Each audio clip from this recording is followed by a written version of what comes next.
मु सर्वोपरि ये बालेश्वर सदर निर्वाचन मंडल रे पार्टी प्रार्थी करिथिबारु पार्टी पाखरे कृतज्ञता ज्ञापन करुछि।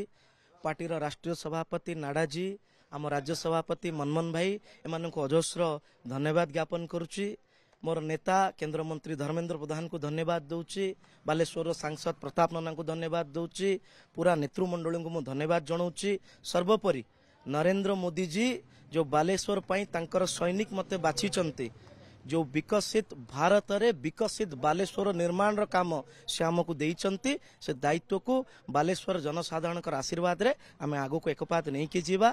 मु आज ये अंतराल ले मु मने पकेया चाहूची बालेश्वर रो संग्रामी पुओ समरेंद्र कुंडू को, मु मने पकेया चाहूची स्वर्गत अरुण दा को, मु मने पकेया चाहूची स्वर्गत गोपनारायण बाबू को, मु मने पकेया चाहूची मोर बापा लड़ुआ नेता मदन मोहन दत्त मंगू भाई को, कि से माने बालेश्वर को जो साधारण लोकंकर सेवा रे जो गोटे आयाम तैयारी करथिले सेही आयाम को एकपाद आगो को नहीं कि जीवा। बालेश्वर वासींकर सुख दुख रे शामिल होबा आ 2024 मोदी जी नेतृत्व रे जो विकसित भारत रो यात्रा चलीचे सेहितरे विकसित बालेश्वर गठन करिया पई संकल्प नवा।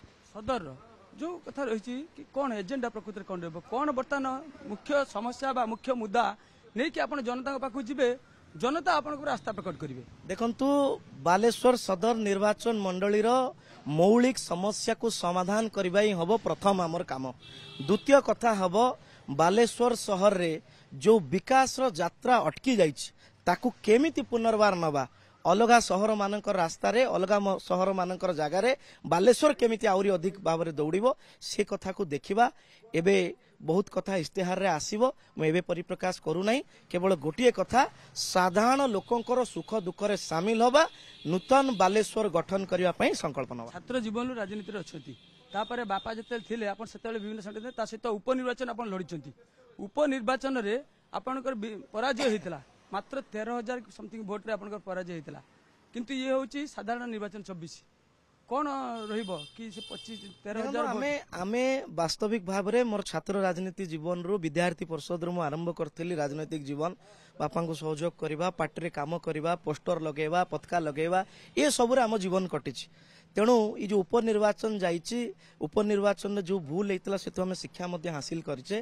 तेणु मु केवल गोटिए कथा कहबी, भारतीय जनता पार्टी एथर प्रत्येक बूथ रे जितिबा पई रणनीति करिछि। बूथ जितिले ही निर्वाचन जीति हबो।